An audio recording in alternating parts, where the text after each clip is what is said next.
ठीक है भाई। मैंने क्या कहा था कि हमें क्या करना है, 12,000 से सेल्स रिकॉर्ड करनी है और 12,000 से परचेसेस भी रिकॉर्ड करनी है। तो सेल्स की करेक्ट एंट्री क्या होनी चाहिए थी? Account receivable debit, sales credit, कितने से? 12,000 से। ठीक है। हम्म। सेम अगर मैं परचेजेस की बात कर रही थी तो क्या होता? लाइबिलिटी आपके पास, सॉरी लाइबिलिटी कह रही हूँ, रोजा लग रहा है शायद। परचेजेस होना था डेबिट, और आपके पास लाइबिलिटी आनी थी क्रेडिट पे। ठीक है, डेबिट पे अभी नहीं आनी है। क्या हो गया? 12,000 से बननी थी। ओरिजिनल एंट्री, करेक्ट एंट्री क्या होनी चाहिए थी? ये। लेकिन मसला ये हुआ कि जब बना रहे थे तो उनको वाकई रोजा लग गया। उन्होंने क्या कर दिया, देखो, उन्होंने जो रॉन्ग एंट्री पास करी, ये क्या है? Wrong entry. रॉन्ग एंट्री पास करी है। अब उन्होंने रॉन्ग एंट्री क्या पास करी है, देखें। सेल्स भी करेक्ट रिकॉर्ड करी है, कितने से भाई? 12,000 से। परचेजेस भी डेबिट पे सही रिकॉर्ड करी है, कितने से? 12,000 से। फिर मसला कहाँ आ गया? मसला यहाँ ये आ गया कि इन्होंने जो रिसीवेबल था वो 10,000 से रिकॉर्ड कर लिया, और जो पेबल्स था यानी लाइबिलिटी थी कहाँ आनी थी? क्रेडिट पे। कितने से रिकॉर्ड कर ली? 10,000 से रिकॉर्ड कर ली। अब जरा आप मुझे बताएं, ये डेबिट साइड की अमाउंट दोनों तरफ, क्योंकि रिसीवेबल और परचेजेस ये दोनों कहाँ आना है? डेबिट पे। तो डेबिट का टोटल कितना हो रहा है भाई? 10,000 प्लस इसका 12,000। ठीक है, आप मुझे टोटल बताएंगे। सेम क्रेडिट पे किसे आना है? सेल्स को। कितने से भाई? 12,000 प्लस लाइबिलिटी 10,000 से। तो मुझे बताएं कि टोटल कितना आएगा दोनों साइड पे जब ये ट्रायल बैलेंस में जाएगा। तो यहाँ पे भी 22,000 दिखेंगे आपके पास, ऐसा ही है? भाई साहब। 22,000 जी। दिखेंगे, ऐसा ही है? जी। हाँ, अब यहाँ पे ये जी। जो एरर आ रहा है कि दोनों ऐसे एरर दोनों तरफ हो जाएं जो एक दूसरे की मिस्टेक को छुपा लें, कैंसिल कर दें, दिखाएं ना, ट्रायल बैलेंस को इक्वल दिखाएं, ये कहलाता है आपका कंपेंसेटिंग एरर। ठीक है। अब इसको कैसे करेक्ट करें? कहाँ कम डाला है आपने, देखो। रॉन्ग एंट्री तो बना लिया, अब इसको करेक्ट कैसे करोगे? करेक्टेड एंट्री बनाए। करेक्टेड एंट्री कैसे बनेगी? कहाँ आपने कम रिकॉर्ड करा है? रिसीबल पे। रिसीबल कहाँ आना था? डेबिट पे। 2,000 डेबिट पे। और रिकॉर्ड कर लें। पेबल में कम रिकॉर्ड करा है, लाइबिलिटी पे भी रिकॉर्ड कर लें। ये बेटा किसी ट्रांजैक्शन की नहीं है बल्कि करेक्शन हो रही है एरर की। जब आप लेजर बनाओगे तो बिल्कुल करेक्ट हो जाएगा। देखो पहले कितने रिकॉर्ड करा था? 10,000 से, है ना? किस चीज को? जी। रिसीबल को। सेम आपने पेबल्स भी इतने से ही रिकॉर्ड करा था, 10,000 से। अब जब आप इसको करेक्ट एंट्री दोबारा बनाएंगे, 2,000 और डालेंगे, तब ये अमाउंट आपका जो टोटल का आएगा वो बैलेंस बिल्कुल सही आएगा। 12,000 अब सही आएगा। क्लियर है? जी। इसको कहते हैं आप कंपेंसेटिंग एरर, और इन एरर्स को इस तरह से सही करा जाता है, यानी करेक्ट करा जाता है। यहां तक कोई सवाल बेटा? नहीं। ना, इन चीजों का आपने जस्ट आपने पढ़ना है, इनके तमाम एंट्रीज को देखना है, क्योंकि मैंने एंट्रीज बनाई हैं। इन एंट्रीज को भी देखना है, रिकॉर्डिंग आपको मिल जाएगी। इन एंट्रीज के साथ साथ आपने इसके जितनी भी एग्जांपल्स दी गई हैं उनमें कोई एंट्री दी है, कोई क्वेश्चन है, वो भी आपने साथ साथ देखते हुए करते हुए जाना है। सस्पेंस अकाउंट क्या है? एक टेम्पररी अकाउंट है जो कि हम कब यूज करते हैं? जब आपका ट्रायल बैलेंस बैलेंस नहीं होता। कब यूज करते हैं? ट्रायल बैलेंस बैलेंस नहीं होता। ठीक है। तो अपोजिट पे जो आपको पता ना हो, फॉर एग्जाम्पल उन्होंने यहाँ परचेज रिकॉर्ड करना भूल गए। अब परचेज के साथ डेबिट वाला तो पहले उन्होंने सही रिकॉर्ड करा था, दोबारा थोड़ी रिकॉर्ड करेंगे वो। जब आप करेक्ट करोगे तब क्या करेंगे? ये सस्पेंस अकाउंट लिख लेंगे। अब सस्पेंस हमें याद रखे रखवाएगा कि भाई यहाँ पे कुछ एरर हुआ है, इसको आप सही करें, इसको चेक करें, इसको करेक्ट करो। क्लियर है? सस्पेंस अकाउंट टेम्परेरी अकाउंट है। जी। ये आपके पास फाइनेंशियल स्टेटमेंट से पहले पहले ये खत्म कर दिया जाता है, इसका बैलेंस निकाल के इसको खत्म कर दिया जाता है। तो आपके पास ये जितनी ट्रांजेक्शन्स आ रही हैं इनकी एंट्रीज बनाएंगे, और एंट्रीज बनाने के बाद यहाँ चेक करेंगे, और इस तरह से आपके पास लेजर बनेगा। सस्पेंस कब डेबिट हो रहा है, कब क्रेडिट हो रहा है, इस तरह से आपके पास बैलेंस आ जाएगा। यहाँ देखें सस्पेंस क्या हो रहा है, क्रेडिट हो रहा है 90 पे। फिर क्या हो रहा है आपके पास, दोबारा 5250 से क्रेडिट हो रहा है। फिर क्या हो रहा है, डेबिट हो रहा है 920 से। टोटल कर लें आप, जो यहाँ पे आपका डिफरेंस आएगा, ऑब्वियसली बैलेंस आपका दिख रहा है कहाँ का, क्रेडिट साइड का, लेकिन हम इसको बैलेंस दिखाने के लिए अपोजिट साइड पे रख रहे हैं। क्लियर है? जी।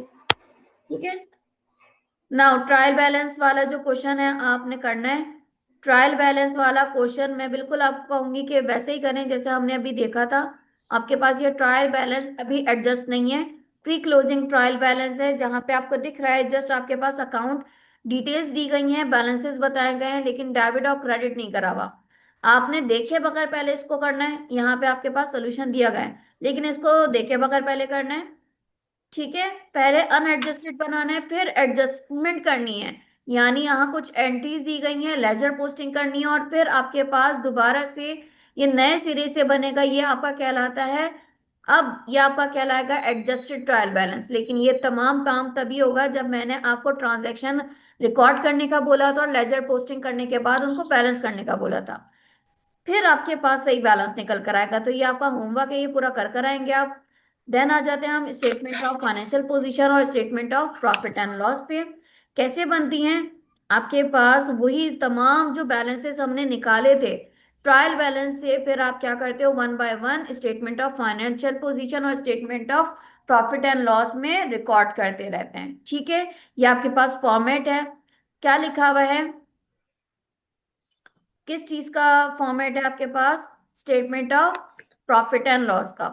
सबसे पहले आपको क्या चाहिए, रेवेन्यू, वो भी नेट, यानी नेट सेल्स आपको चाहिए। अब आपके पास जो भी सेल्स है वो आपके पास ग्रॉस है। ठीक है। ग्रॉस में से क्या करेंगे, अगर आपको सेल्स रिटर्न या सेल्स डिस्काउंट दिया है तो वो क्या होगा, उस सेल्स में से माइनस होगा। देन फिर आपके पास जो अमाउंट आएगी वो आपकी कहलाएगी नेट सेल्स। क्लियर है? जी। ये आपके पास जो अमाउंट आएगी माइनस करके डिडक्ट करके वो आपकी कहलाएगी नेट सेल्स। क्लियर है? फिर उसमें से आप क्या माइनस करते हैं, कॉस्ट ऑफ गुड्स सोल्ड या कॉस्ट ऑफ सेल्स। इसको निकालने का तरीका, आपके पास ओपनिंग में दी गई होती है इन्वेंट्री। समटाइम अगर आपका पहला साल है तो नहीं आपको मिलेगी, लेकिन आप काफी टाइम से काम कर रहे हैं तो हो सकता है आपको ओपनिंग में मर्चेंडाइज इन्वेंट्री दी जाए। इन्वेंट्री यानी स्टॉक जिसका आप काम कर रहे हैं। ठीक है। ओपनिंग आपको दी जाएगी, इसमें आप क्या करते हो, परचेजेस ऐड करते हैं, लेकिन नेट परचेजेस। नेट परचेजेस का मतलब यानी परचेज भी आपके पास नेट करके फिर इंक्लूड होगा। ग्रॉस परचेज होता है आपके पास, अमाउंट आएगी, आपने उस साल कितना परचेज करा। देन आपके पास ट्रांसपोर्टेशन की जो कॉस्ट है, उसको, उस इन्वेंट्री को, उस गुड्स को उसको अपने फैक्ट्री तक लाने की जितनी कॉस्ट है ट्रांसपोर्टेशन की, या ट्रांसपोर्टेशन इन भी कहलाता है, उसको ऐड करेंगे। ठीक है। ऐड करने के बाद जी। आप उसमें से क्या करेंगे, माइनस कर देंगे। क्या माइनस कर देंगे, सेल्स रिटर्न अगर है सॉरी, परचेज रिटर्न अगर है, और परचेज डिस्काउंट, इन दोनों चीजों को अगर ये आपको गिवन है तो फिर आप क्या कर देंगे, इन दोनों को ऐड और इसको ट्रांसपोर्टेशन की कॉस्ट को ऐड कर देंगे। दोनों को डिडक्ट करेंगे और यहां से आप ऐड करेंगे तो आपके पास जो अमाउंट आएगी वो क्या आएगी, नेट परचेजेस। ये आपका नेट परचेजेस निकलेगा। अब इस नेट परचेजेस को ओपनिंग के साथ क्या कर देंगे, ऐड कर देंगे। इन दोनों अकाउंट को, इन दोनों अमाउंट को क्या कर देंगे, ऐड कर देंगे। तो आपके पास क्या आ जाएगी, टोटल गुड्स। क्या आ जाएगी, गुड्स अवेलेबल, जितनी आपके पास गुड्स है वो अवेलेबल फॉर सेल हो जाएगी।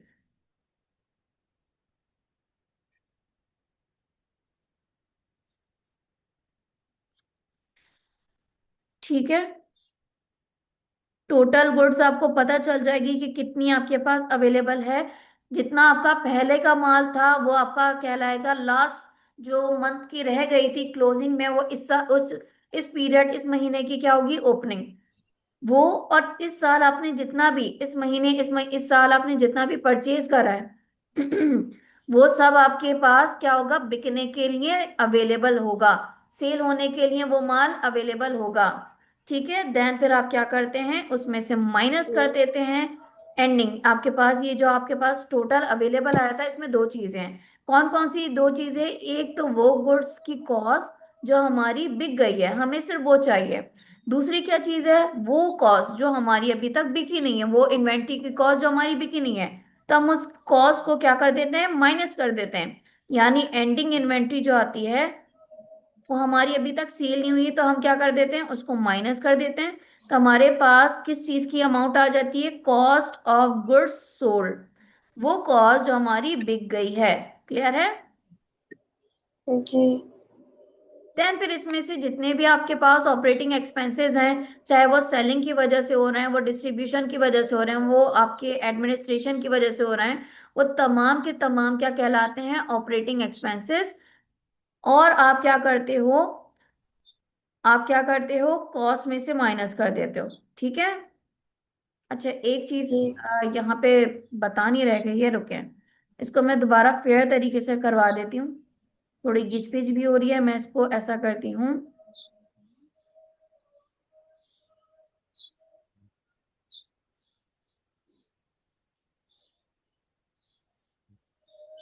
दूसरी शीट पे बनवा रही हूँ ताकि जो चीजें रह गई हैं, घपला हो रहा है, उसमें हम देख लें कि क्या चीज हमारी रह गई है।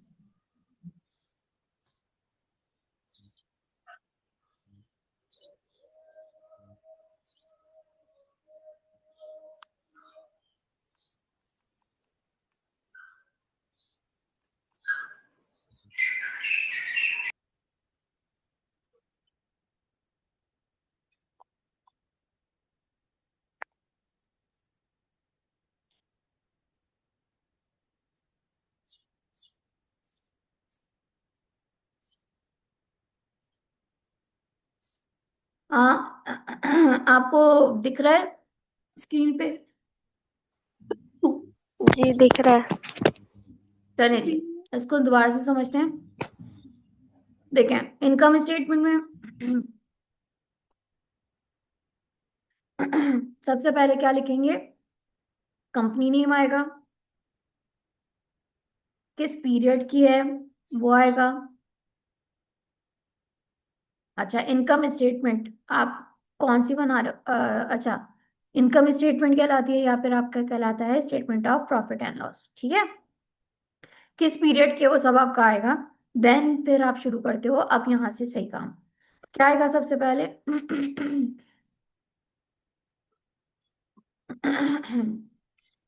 नेट सेल्स आपके पास आनी है। नेट सेल्स की अमाउंट आपको गिवन होगी। अच्छा, अब नेट सेल्स अगर गिवन ना हो तो फिर कैसे निकालेंगे? अगर फॉर एग्जांपल ये नेट ना हो, ग्रॉस सेल्स हो, तो फिर नेट कैसे करेंगे? माइनस कर देंगे इसमें से सेल्स डिस्काउंट और सेल्स रिटर्न। जो जो चीजें आपको गिवन है, वो आप, अगर इन दोनों में से कोई एक चीज भी गिवन है तो माइनस कर देंगे, अगर दोनों गिवन है तो दोनों को माइनस कर देंगे। अब आपके पास जो अमाउंट आएगी वो आपके पास क्या लाएगी, नेट सेल्स। ठीक है, अब इस नेट सेल्स में से आप क्या करते हो, cost of goods sold minus करते हो। ये कैसे निकालते हैं भाई? इसको निकालने का तरीका क्या है, सबसे पहले आप करते हो मर्चेंडाइज इन्वेंट्री की जो मर्चेंडाइज इन्वेंट्री ओपनिंग लेते हैं। ठीक है, ओपनिंग की अमाउंट आएगी, उसको आप रखते हैं पहले। फिर इसमें आप रिकॉर्ड करते हैं, इसमें आप ऐड करते हैं नेट परचेजेस। नेट परचेजेस को अभी हमने देखा कैसे निकालते हैं।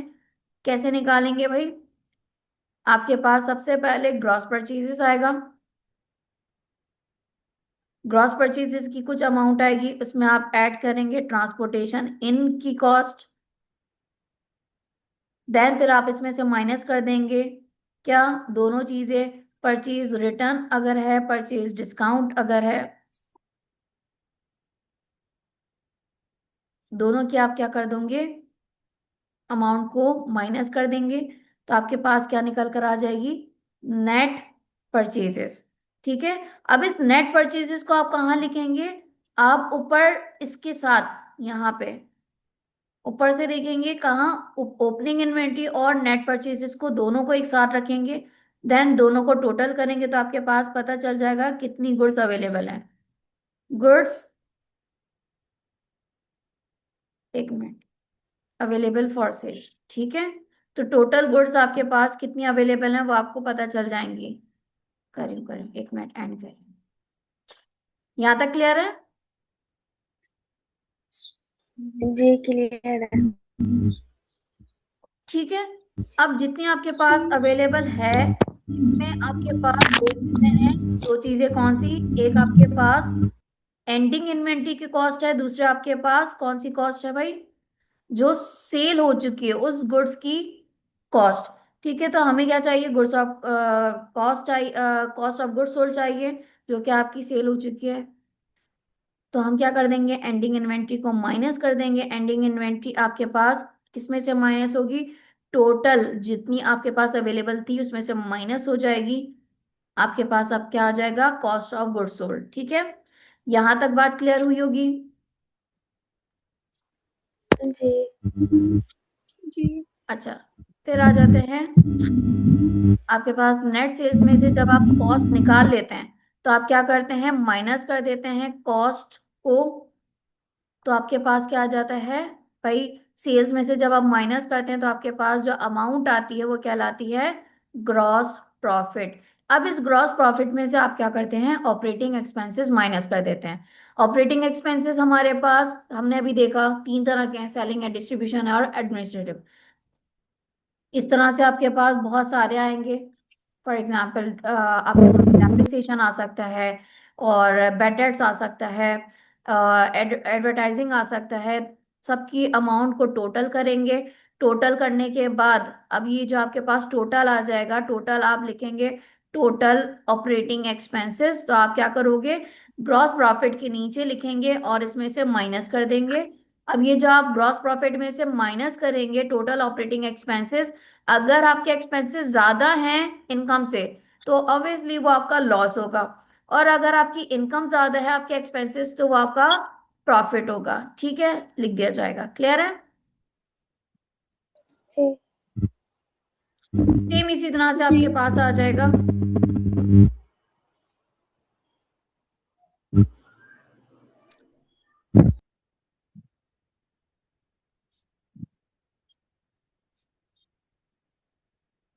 ठीक है, यहाँ पे सेम वैसे ही बनाया गया है लेकिन थोड़ा शॉर्ट है। मैंने आपको इसको ब्रीफ करके बताया है कि बेटा किस किस तरह से सेल्स है, सेल्स में से आप माइनस करेंगे कॉस्ट तो आपके पास जीपी आ जाएगा, ग्रॉस प्रॉफिट, उसमें से तमाम तीनों ऑपरेटिंग एक्सपेंसेस माइनस करेंगे तो आपके पास प्रॉफिट फॉर द ईयर या फिर लॉस फॉर द ईयर पता चल जाएगा।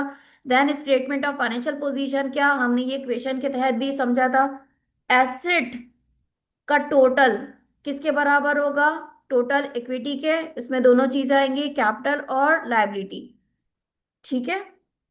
हमने ये चैप्टर 1 में भी इसका देखा था, कैपिटल में कौन कौन सी चीजें आ जाएंगी, आपके पास इनिशियल कैपिटल, उसमें उस साल का प्रॉफिट, या फिर अगर लॉस है तो वो क्या होगा, माइनस होगा, अगर प्रॉफिट है तो ऐड होगा, ड्राइंग माइनस होगी, देन आपके पास एंडिंग में आपके पास कैपिटल आ जाएगा।